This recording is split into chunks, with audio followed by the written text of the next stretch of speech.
छत्तीसगढ़ का गरियाबंद जिला, जिसे एक समय नक्सलगढ़ कहा जाता था, आज एक नई पहचान की ओर आगे बढ़ रहा है।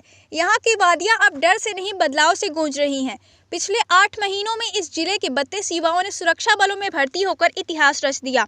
इनमें से ज्यादातर कभी नक्सलियों के डर से कांपते मैनपुर जैसे इलाकों से हैं।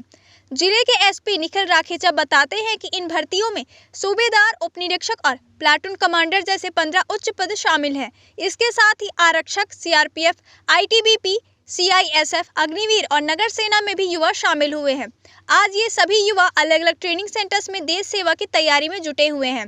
इस परिवर्तन का सबसे उज्जवल उदाहरण है एक ऐसा गांव जहां 15 किलोमीटर दूर जनवरी में 16 नक्सली ढेर हुए थे। अब उसी गांव में देशभक्ति की अलग जगी है। इस गांव की 24 वर्षीय लीना नागेश ने 2021 में भर्ती परीक्षा देकर सब इंस्पेक्टर बनकर इतिहास रच दिया।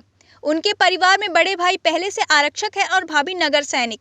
आज लीना की सफलता को देखकर गांव के 20 से अधिक युवा भी वर्दी पहनने का सपना देखने लगे हैं। यहाँ के 2 युवा पहले ही अग्निवीर बन चुके हैं।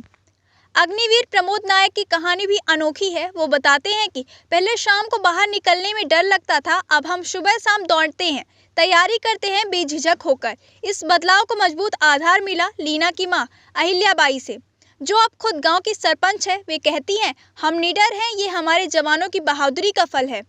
ऐसी ही एक और कहानी है नहानबीरी के आदिवासी किसान चंदन नागेश की बेटी भवानी की, जो सब इंस्पेक्टर बनी है।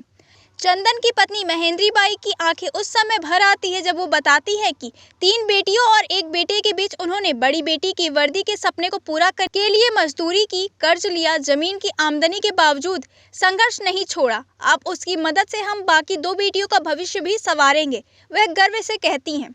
वहीं सीआरपीएफ कैंप में जवानों को देखकर बड़ा हुआ पोस्ट मास्टर राज प्रताप का बेटा अविनाश भी एक मिसाल बन गया है। जवानों के बीच दौड़ लगाता, वर्दी पहनने का सपना देखता, उसके जुनून को पहचानकर एक अफसर ने उसे मार्गदर्शन किया और आज वह कोटा, राजस्थान में ट्रेनिंग ले रहा है। उसके साथ ही खिलेश ठाकुर भी चुने गए हैं। ये दोनों जिले के पहले सीआईएसएफ जवान बने हैं। सीआरपीएफ के second in command Ranjan Kumar बहाली बताते हैं कि ये बदलाव अचानक नहीं आया, इसके पीछे 10 साल की मेहनत है। पहले गांव वाले डर के कारण सिविक एक्शन प्रोग्राम में भाग नहीं लेते थे, अब वही ग्रामीण खुलकर भाग लेते हैं। कार्यक्रमों में पुलिस के साथ खड़े होते हैं। गांव-गांव से जवान भी भर्ती हो रहे हैं। 1 दशक पहले गरियाबंद नक्सलियों का गढ़ था।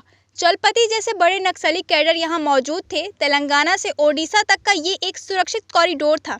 सोभा थाना क्षेत्र से कई युवतियों को बहला फुसलाकर नक्सली संगठन में शामिल भी किया जाता था, पर 2024 के जनवरी में चली 80 घंटे की मुठभेड़ ने हालात पलट दिए। 16 नक्सली ढेर हुए, भारी मात्रा में हथियार और विस्फोटक पदार्थ बरामद हुए।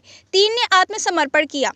आज हालात बदल गए हैं। कभी जो बच्चे डर के साए में पलते थे, वे अब वर्दी पहन देश की रक्षा कर रहे हैं। डर की जगह अब उम्मीद है, नक्सलियों की जगह अब युवा सिपाही हैं। और इस कहानी का अंत नहीं, ये तो सिर्फ शुरुआत है एक नए, निडर, जागरूक और उन्नत गरियाबंद की।